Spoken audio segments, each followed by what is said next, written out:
Hey love bugs, welcome back to another Tarot Lover Reviews. Today we are taking a look at the Steampunk Tarot created by Barbara Moore and illustrated by Ali Fell. So if you've heard of this tarot deck or you haven't, hopefully this review and the flip through that comes afterwards helps you to decide on whether or not this tarot deck is right for you. Now, if you want to skip straight to the flip through, feel free to look down in the description. I break down all the suits into chapters to make it easier for you to locate exactly where in the flip through you would like to start. But right now we are going to talk about the packaging, we're going to talk about the guidebook, and we are going to talk about the cards in this deck. We're talking the backings of the cards, the card stock, the card texture, naming convention, imagery, all the things. So if you're interested in the details, stick around. Otherwise, feel free to head on over to the flip through. Now, let's go ahead and talk about the packaging. So this is what they call a tarot kit. I initially had only seen the particular publisher who published this one, which is Llewellyn. I've only ever seen Llewellyn create tarot decks that are kits, but I have seen other publishers do the same. So one of the things that I love with the kits, which I will explain a little bit further in a moment, but the one thing that I love about it is the packaging. One, because it looks like a book, looking at it from the side, the spine, right? So if you were to put this on a bookshelf, it looks like a book, and all of the kits come in the same height, so it looks like you have books on your bookshelf, and technically they're tarot decks. So that's the one thing I love about it. Another thing that I love about it is that all of the packaging that's like this opens in this manner like a book, and this is the interior of the packaging. You do have the ribbon that helps to take the cards out of the box. I love the fact that they have this insert. It keeps the tarot deck in the center of the packaging so that should your tarot deck or in the box fall to the floor, your box is going to take most of the damage and your cards are going to be perfectly fine because they're centered in the box. Not only that, the box itself is very thick.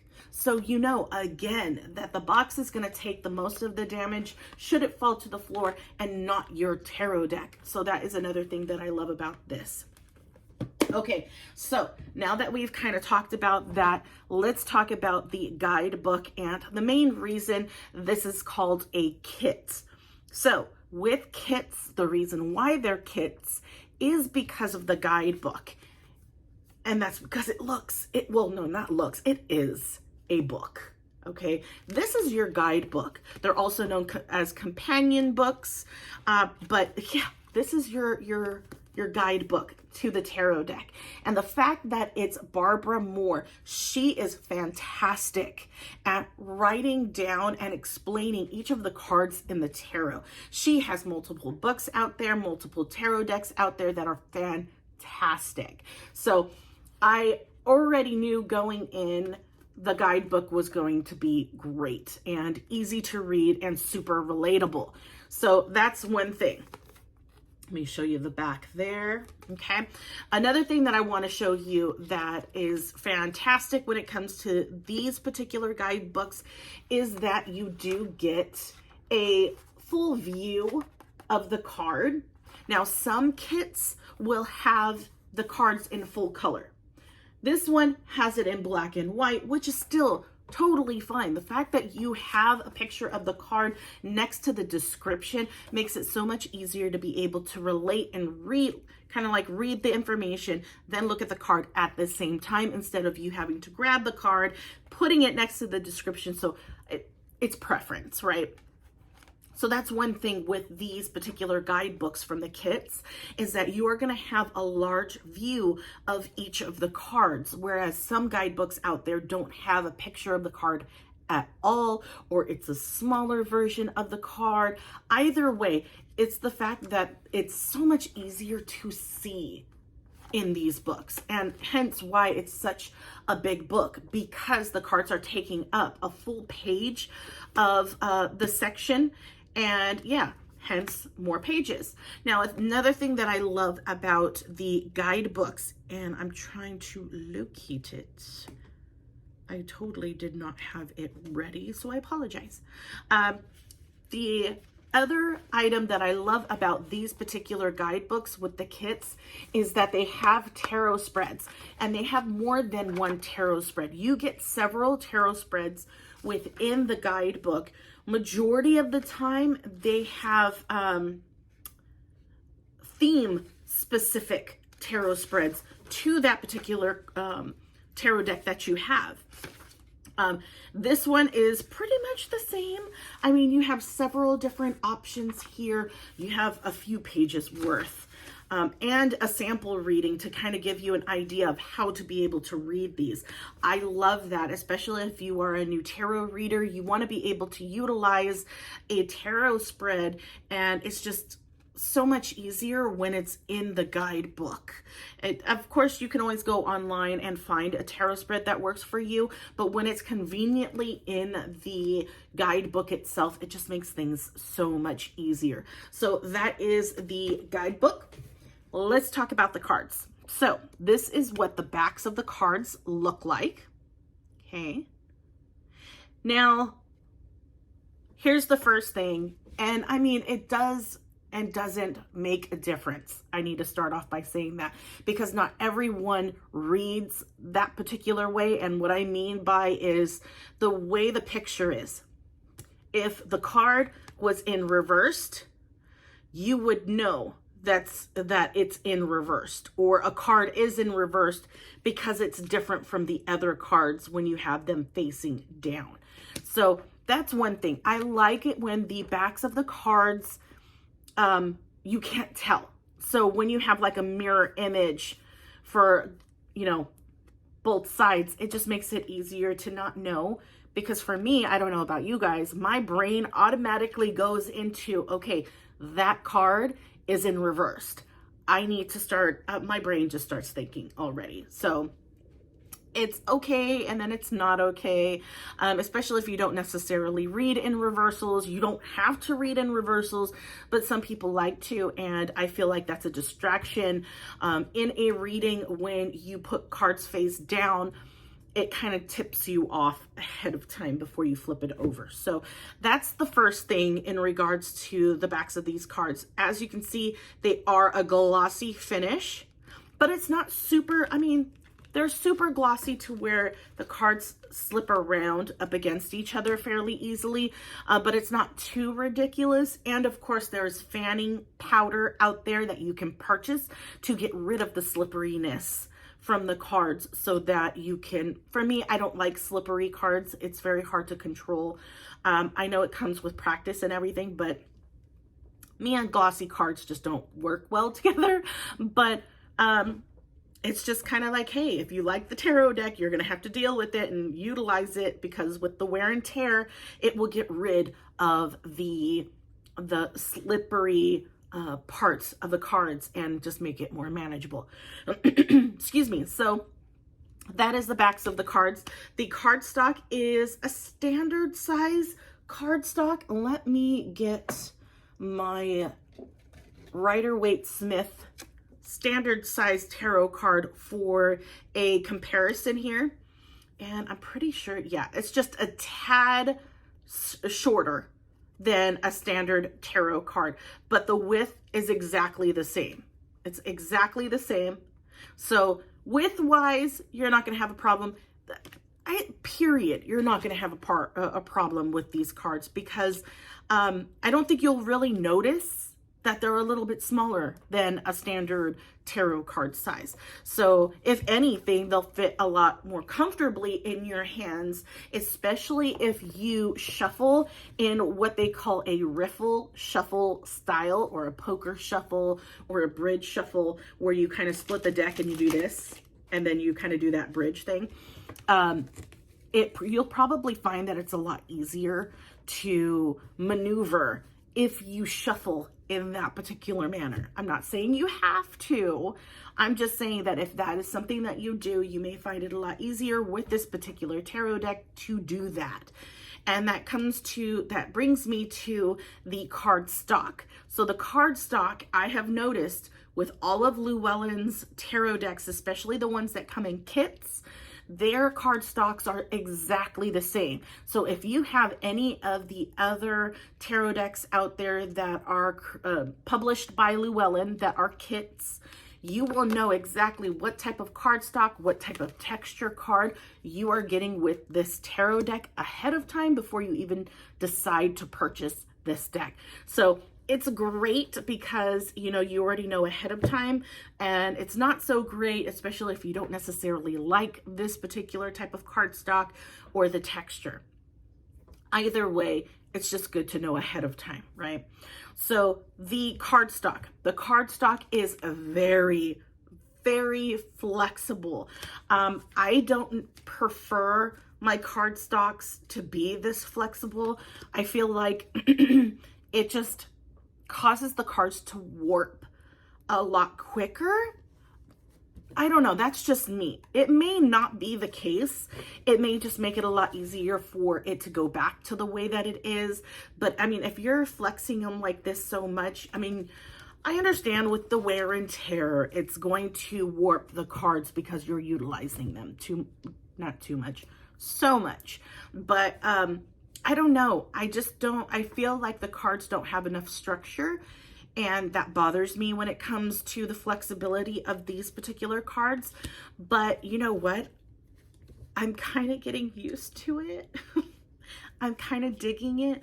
I like the flexibility of these cards, of the card stock, but still, I would prefer it to have a little bit more thickness so that I know that the cards will stand the test of time, the wear and tear. I don't like, and I don't want to have to buy a new tarot deck for a deck that I've had for so long because it's just worn out. I want to be able to keep that tarot deck forever. So that's kind of why I don't necessarily like the thinner cardstock. Anyways, let's talk about the imagery and naming convention with this tarot deck. So when I get to this point of the review, I always like to say, whenever I'm going over these two items, I am always comparing it to the Rider-Waite-Smith tarot deck. The reason why I do that is because that is the tarot deck that a lot of new tarot readers utilize in order to learn the tarot. And not only that, a lot of the guidebooks that are out there to purchase separately, if you didn't necessarily want to use this guidebook, they are mainly utilizing the imagery and naming convention from the Rider-Waite-Smith. So it's always good to know whether or not this particular tarot deck will work well with those other guidebooks. You know what I mean? And not only that, everyone who creates a tarot deck, for the most part, will utilize imagery from the Rider-Waite-Smith.